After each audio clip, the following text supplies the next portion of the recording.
Kita nak bagi satu resepi rahsia paling sedap dalam dunia. Sizzling Yee Mi. Assalamualaikum warahmatullahi wabarakatuh. Hari ni kita nak buat menu yang luar daripada resepi kedai. Siapa nak makan kena masuk food court ataupun tempat-tempat mewah. Kita nak bagi satu resepi rahsia paling sedap dalam dunia. Sizzling Yee Mi. Jom kita buat. Bahan dia tak banyak tau. Saya pakai sawi sebab saya terlupa nak beli pakcoy. Kalau nak sedap hampa pakai sayur pakcoy. Bawang putih hampa encik halus, halia, cabai kering, cendawan, shiitake, air rebusan, stok ayam satu mangkuk. Lepas tu ayam saya buat 2 portion. Satu saya buat ayam mentah biasa dan satu lagi saya buat ayam crispy, ayam goreng tepung. Kita tuang minyak dulu untuk kita menomeh. So hampa jangan tengok tau yang ni bercamuk-camuk ni, kami dah nak kemas kedai sebenarnya.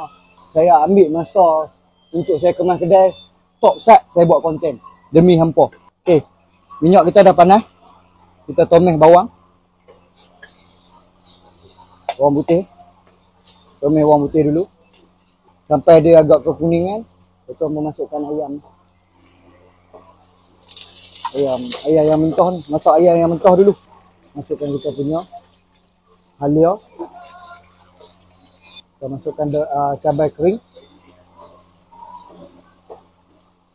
Bila dia agak mendidih, memasukkan stok ayam.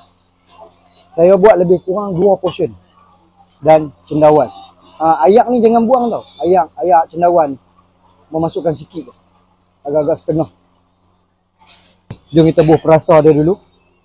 Kita masukkan 1 sudu Ajinomoto, 1 sudu gula, 2 sudu sos tiram, 2 sudu sos tiram, 2 sudu kicap sotong ataupun kicap cayak. Lepas tu 1 sudu kicap pekat karamel. Okey. Kita masukkan dalam. Lepas tu kita masuk 1 sudu lada hitam.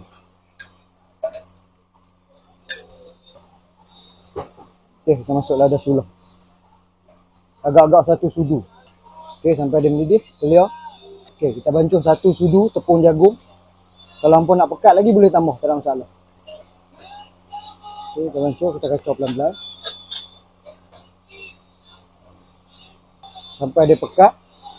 Alright, bila kuah dah pekat, kita masukkan mi kita. Yee Mi. Yee Mi kita biar dia lembut sendiri. Sayur. Dan kita pecahkan sebiji telur. Okey, kita tunggu je sampai sayur dengan mi kita lembut. Lepas tu kita boleh plating. Okey, last sekali kita masukkan 1 sudu penuh minyak bijan.